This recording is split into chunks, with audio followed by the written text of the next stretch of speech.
reach advantage. And for Yuri Boy, for him, I would fight him like Pernell Whitaker, just try to get smaller, although it didn't work for Pernell. Hey, you try to bob and weave, get inside the jab of Oscar De La Hoya, and then make sure you maximize on the inside. But stylistically, this is probably the quintessential look for Oscar De La Hoya. He is at his absolute golden boy best.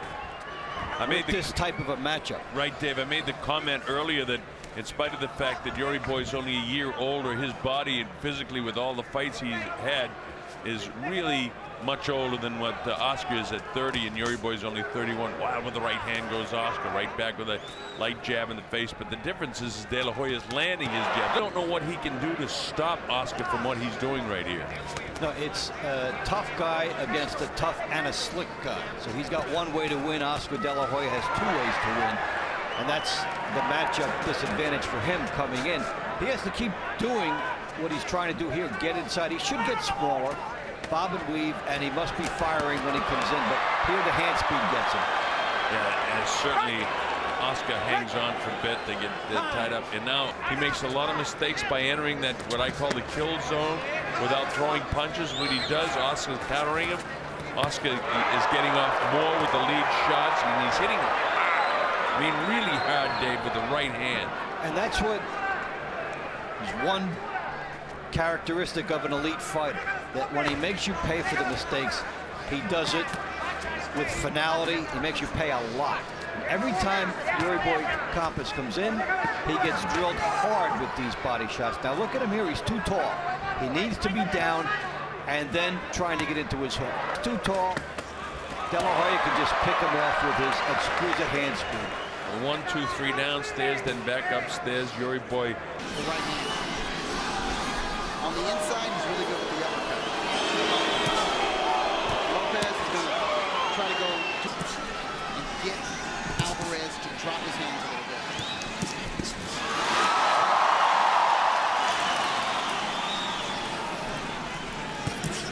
Alvarez is being a little more aggressive than I actually thought he would in this first round. Bien hecho, bien, así es de izquierda.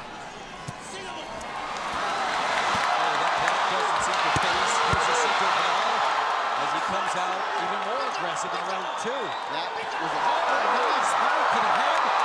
And when Alvarez is on the ropes, there you hear the chant from the crowd gathered here. Canelo, Canelo. Seems to pump up Lopez.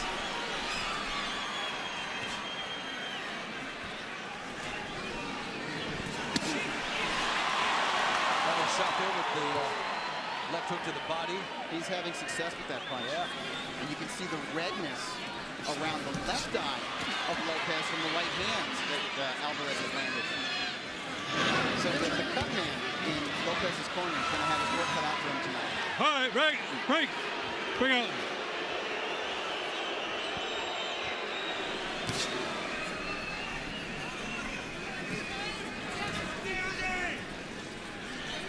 So you would have thought that Lopez's game plan would be to establish a little bit more of boxing styles, but Canelo's not letting him go. Down goes Lopez. Body shot again, but Lopez to the canvas. 6, As we see 7, 8, 9. There he is. You okay? He's hurt. All right. Now he's a Hopkins. That's right, exactly. You can't have that last name and go into the ring reckless.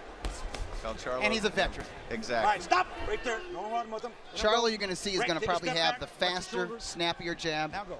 Hopkins might have a better time jab. Well, it's hard to believe it was 5 years ago, in 2008, when to lose in Montreal to Timothy Bradley. We know the rest about the Bradley story, what happened with that. Pacquiao down the road, so. Hold him in place. Nice jab right there from Hopkins. Absolutely. And the first time he's been pretty much in the center of the ring. And that's what a veteran would do. Pat Russell will be very busy. There's definitely power behind it. He just doesn't quite have the timing yet to catch Hopkins clean. He's looking for it. And he's looking for an opportunity to come back over the top of the right. And the one thing that I've been concerned watching the younger fighter, Charlo, there's a better jab. He's got to be more effective with it. It didn't land, but it had more impetus behind it. Hopkins, I'm not so sure if Hopkins has the power to hurt Charlo. Excellent point. I think Hopkins knows that. Now, Hopkins wasn't known as a puncher at junior welterweight. He's now at junior middleweight. What he has is that wonderful foundation and a world of experience. Experience that Charlo is just now getting in this fight. He's getting a better education in these previous 8 rounds than he probably did in 20. The first 9 rounds. Just looking for that opportunity. Got the one shot, the one in the last round. It's boxing basics from Hopkins. Don't get hit, land good punches. All right, well, let's head out. All right, out. Watch your head. Tie him up. Now go. Keep the pace slow, keep the tempo right where he wants it. Make sure it's not a... Knows he's got his work cut out for him. Hatton trying to make a little bit of a wrestling scenario here, trying to work his way inside. 7 inches is a substantial reach disadvantage, and it may make him overextend. Floyd Mayweather has a way of giving you that shoulder. Now he works downstairs, leans forward. Ricky trying to press him. That's his fight plan all the way. Every time Ricky comes in, he's getting hit with a left hook. So Hatton comes in and he loads up to throw his shot. If he doesn't get with a jab, he's open for the left hook. Hatton drops the right shoulder. Comes in to pressure the guy. He has a little slight movement to his left. See that little dip right there? He's open for the left hook there. A counter left hook. And Mayweather nailed him with a right hand as well. For Ricky Hatton, when you come inside, that's one part of it. Floyd almost went down, and part of that is because he was backing up when he... The part 2 is firing your offense when you get inside. And Hatton is leaving himself open when he does that because he feels he has to roll the dice and try to out-muscle Mayweather in the beginning. Well, he's doing a job of out-muscling Mayweather. Mayweather just loaded up the right hand and didn't quite catch him. But I'll tell you this for Ricky Hatton, he's not tolerating anything in the inside. A forearm, whatever is not called is legal. And these guys on the inside looking for edges. And Mayweather timed the right hand and Hatton went through that one. He timed 2 of them. I don't know, Dave, if you watched whether he felt that because he caught him with 2 real good right hands. And you know, everything that Hatton showed down in the first time, that really negated by... Watch this guy trying to finish him off now. He's not there. He's in a heap of trouble, and there's a lot of time. Look what he's doing. That's the hang on. His legs are still out there. Floyd knows it. This is the beginning of the end. You won't let him off. It's all over. The fight is over. Mentioned earlier, Erie, how the circumstances are now flip-flop, but will the results be the same? Remains to be seen. Manny Pacquiao, a southpaw, of course.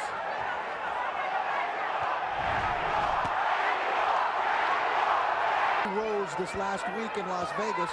They opened at plus 260, so about 2.5 to 1 in favor of Pacquiao.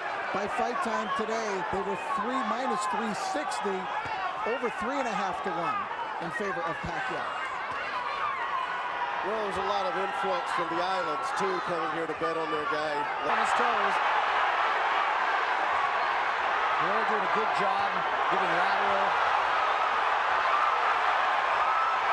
And now he seems to have been a little awakened. Well, Manny woke up a little bit here. Crowd is intense. One of the loudest crowds I've ever heard. Wait till they start exchanging.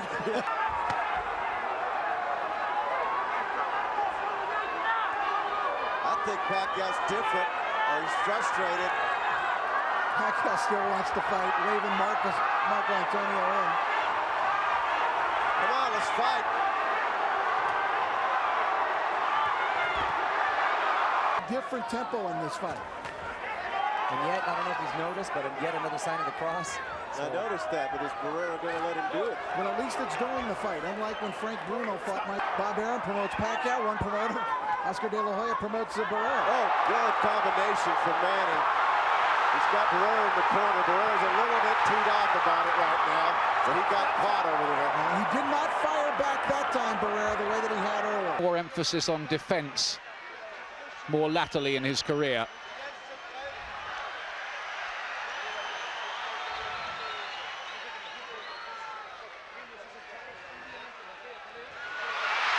But there's the dazzling combination.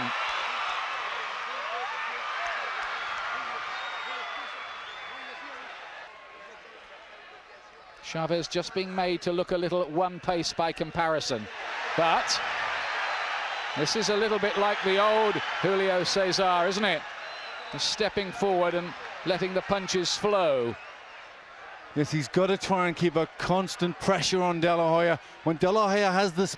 What a fight it's developing into. Look at this. Tremendous action. It looks as if Chavez may be cut. Or the damage may be worse. The crowd were on their feet during those exchanges.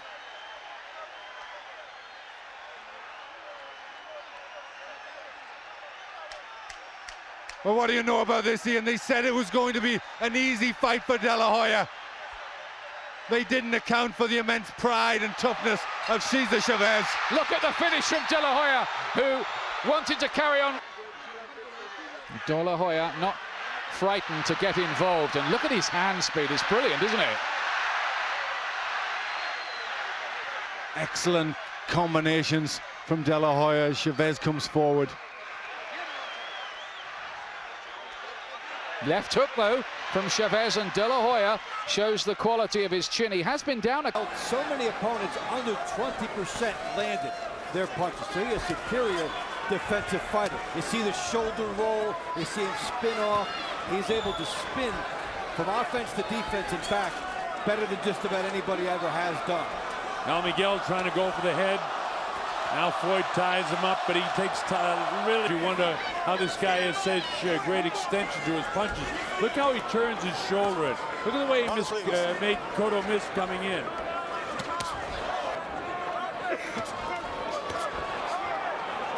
There's that quick uppercut by Mayweather.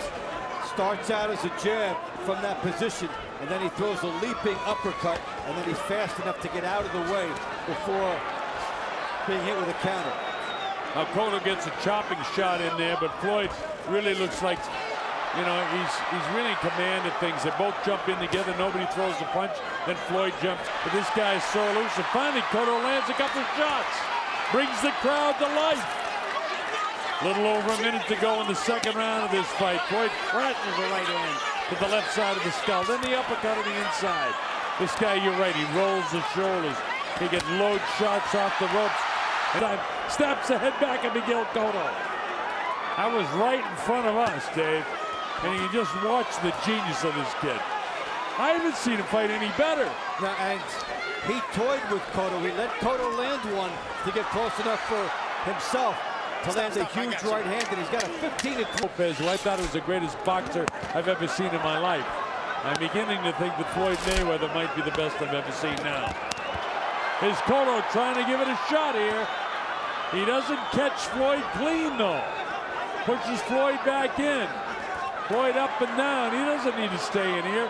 He can walk down the ropes, but he chooses to. He's taunting with